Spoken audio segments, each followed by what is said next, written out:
Monsieur Garon. Bonjour. Aujourd'hui, nous allons commencer par un sujet sur le pacte migratoire. Bruxelles propose donc un système de solidarité à la carte pour soi-disant mieux gérer la répartition des migrants au sein de l'Union européenne.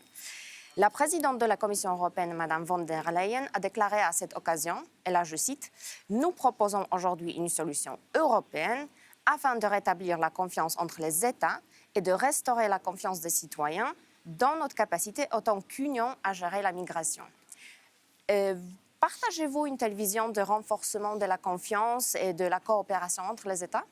Bon, d'abord, il faut dire que c'est une procédure assez compliquée, mais avant de rentrer un peu plus dans les détails, il faut dire d'abord et avant tout que c'est une disposition, ce sont des dispositions qui sont destinées à gérer le flux migratoire et non pas à résoudre le problème de l'immigration, je dirais, sur le continent européen. C'est-à-dire qu'une fois de plus, on va gérer le flux de ceux qui arrivent sans en aucune façon s'attaquer à la cause de tout cela.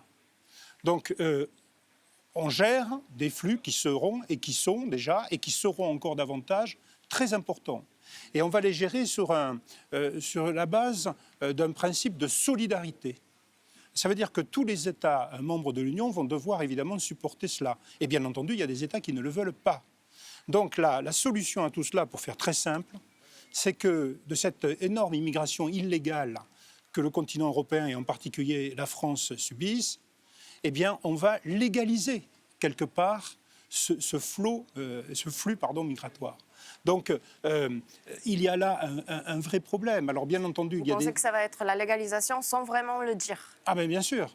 C'est-à-dire sous l'apparence d'un pacte où les mots sont très bien employés naturellement, qui est assez attractif, qui fait référence à des situations bien sûr dramatiques, je le conteste en aucune façon.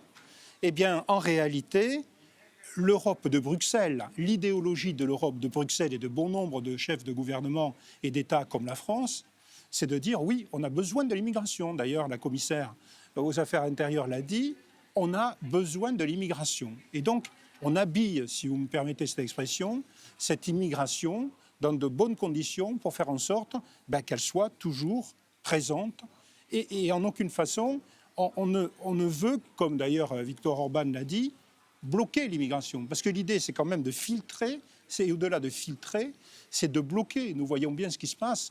Nous ne pouvons pas, le continent européen ne peut plus aller, ne peut pas être généreux avec la planète entière. Ce n'est pas possible. Et quelle serait la solution, selon vous, dans ce cas, la meilleure solution que nous pouvons appliquer Ce n'est pas de gérer l'immigration, c'est de la bloquer. Voilà, c'est vrai. Il faut la bloquer. Les flux migratoires sont là quand même. Oui, mais il faut la bloquer dans des conditions, bien sûr, respectueuses des êtres humains, naturellement. Mais actuellement, on est en train de créer une nouvelle source, je dirais, d'arrivée, de migration, parce qu'aussitôt que tout cela sera mis en place, eh bien, tout le système n'aura plus aucune contrainte. Et donc, du coup, on légalise en réalité cela. Ça va être, ça va être une pompe aspirante vraiment incroyable. Donc, moi, je ne veux en aucune façon faire peur ni quoi que ce soit, mais si vous voulez, le continent européen, et la France en particulier, ne peut plus le supporter. Ce n'est pas possible.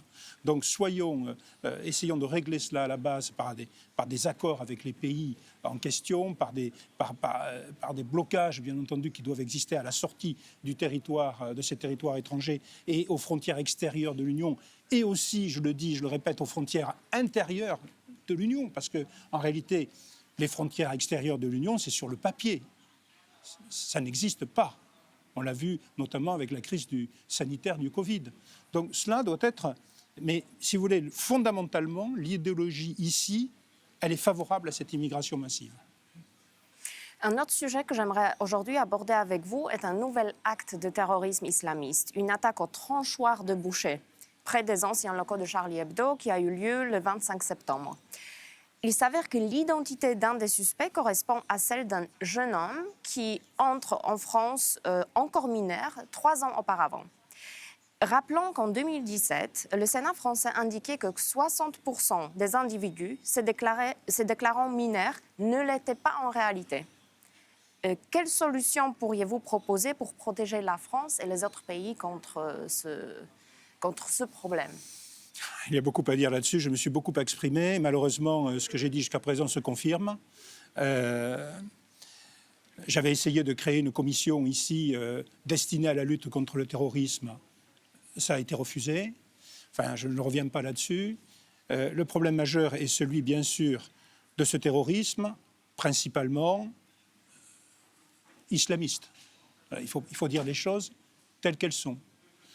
Qui plus est, par rapport à ce terroriste, cette dernière attaque, il y a, je dirais, encore plus de soucis à se faire, puisqu'il se revendique d'une branche qui n'est a priori pas radicale, d'après ce qu'il a indiqué. Donc c'est quoi avoir froid dans le dos. Il y a plusieurs problèmes. Celui que vous évoquez concernant donc les mineurs isolés est connu des pouvoirs publics depuis très longtemps aussi. Rien n'a été fait. Ils ne sont ni mineurs ni isolés.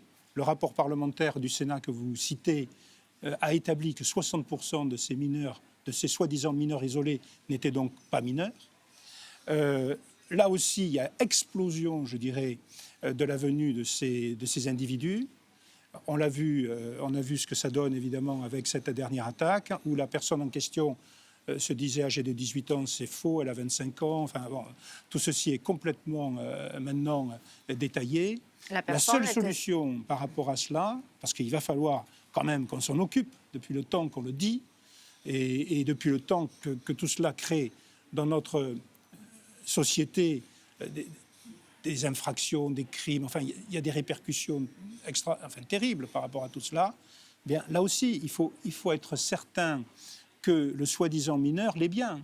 Donc, il faut instituer aux frontières de l'Union, aux frontières de la France, il faut instituer un mécanisme de test osseux, puisque pour l'instant, nous n'avons que ça à notre disposition.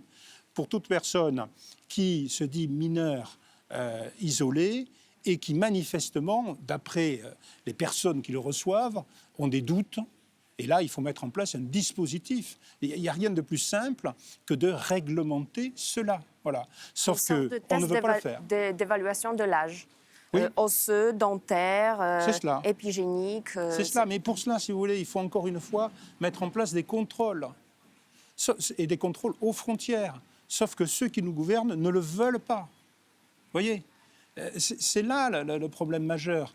Alors on veut habiller tout cela d'une certaine façon. J'entends le ministre de l'Intérieur, Gérald Darmanin, qui vibrionne, qui fait beaucoup de déclarations, mais dans les faits, rien ne se passe vraiment. Je l'ai entendu qui disait qu'il allait donner des instructions au préfet pour expulser les gens qui, effectivement, sont dangereuses pour la sécurité, disons, du territoire. J'attends de voir. Bien sûr que les préfets, sous les ordres du ministère de l'Intérieur, peuvent prendre des dispositions d'expulsion administrative. Mais jusqu'à présent, ce n'est pas fait. Donc, nous sommes dans cette situation qui, effectivement, est très préjudiciable à la protection de nos concitoyens. Le dernier sujet que j'aimerais aborder avec vous est le budget de la justice qui va augmenter de 8% en 2021. C'est du jamais vu depuis plus de 30 ans en France. Et quelles sont vos attentes suite à cette augmentation? Alors, j'ai été parlementaire national, je suis cela depuis longtemps. Les budgets hors du commun existent, il y en a eu d'autres. On parle sans arrêt d'augmentation du budget. Sauf qu'au bout du bout, excusez-moi, mais le budget de la justice fait partie des budgets les plus indigents des budgets européens. Bon. Alors on nous promet, le Premier ministre, Premier ministre de la Justice, nous promet une augmentation de 8% du budget de la justice. Mais attention, c'est une augmentation de 8% d'un budget qui ne fait même pas 2% du budget national. Donc une augmentation de 8% sur un budget national de moins de 2%, c'est ridicule compte tenu de l'absolue nécessité d'aller encore plus loin dans les moyens. D'autant plus que dans le budget de la justice, il faut voir qu'il y a aussi toute l'administration pénitentiaire. Et la justice, bien sûr, je dirais au quotidien. Donc cette augmentation, tant mieux, bien sûr. Voilà. J'attends qu'elle se traduise dans les faits, parce qu'à chaque fois que j'ai vu qu'il y avait des lois de programmation sur la justice, elles n'ont jamais été tenues. À chaque fois que le gouvernement a promis un certain nombre de mesures, elles n'ont jamais été tenues dans les conditions des promesses qui ont été faites, à chaque fois. Mais dans ce cas-ci, peut-être ça aidera à exécuter plus rapidement des peines, par exemple. Non, parce qu'en réalité, ce n'est pas qu'une question de moyens, l'inexécution des peines. L'inexécution des peines, c'est aussi une question de volonté.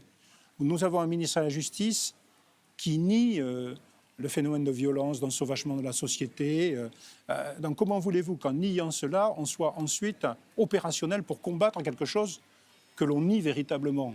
Les moyens supplémentaires, c'est une bonne chose, mais ce qui est sous-jacent, c'est l'idéologie derrière. Et cette idéologie veut un monde sans prison. La prison, alors moi je ne suis pas favorable à un tout carcéral, naturellement, mais l'idée même de sanction est bannie. Donc en réalité, quand on vous dit qu'il y a 95% de réponses pénales, il y a des réponses pénales, mais qui se traduisent surtout par des classements sans suite, par exemple. Vous voyez ? Donc il n'y a pas véritablement l'échelle des peines, l'échelle de la sanction, la valeur symbolique de la peine, de la sanction, de la, entre guillemets, punition, tout ceci a été évacué. Donc aujourd'hui, on est uniquement dans un traitement social de la délinquance. Il faut remettre l'individu dans le droit chemin, et s'il a, entre guillemets, fauté, c'est finalement la faute de la société, pas tellement sa faute personnelle. Or, tout ceci est complètement à l'envers de la réalité des choses, si vous voulez. La doctrine, la philosophie de M. Dupond-Moretti, excusez-moi, c'est totalement ringard. C'est ce qui datait des années 80, qui a été insufflé dans le droit pénal français, mais qui a montré tout de suite que ça n'a jamais marché. Ça ne marche pas, c'est un échec total. Or, on continue là-dessus. Et donc, si vous voulez, les moyens, c'est une chose, d'accord, heureusement pour les personnels, j'espère, de justice, qui souffrent beaucoup, mais ça ne réglera pas le problème de l'insécurité en France. Je vous remercie beaucoup pour cette interview. Merci. À bientôt. À très bientôt.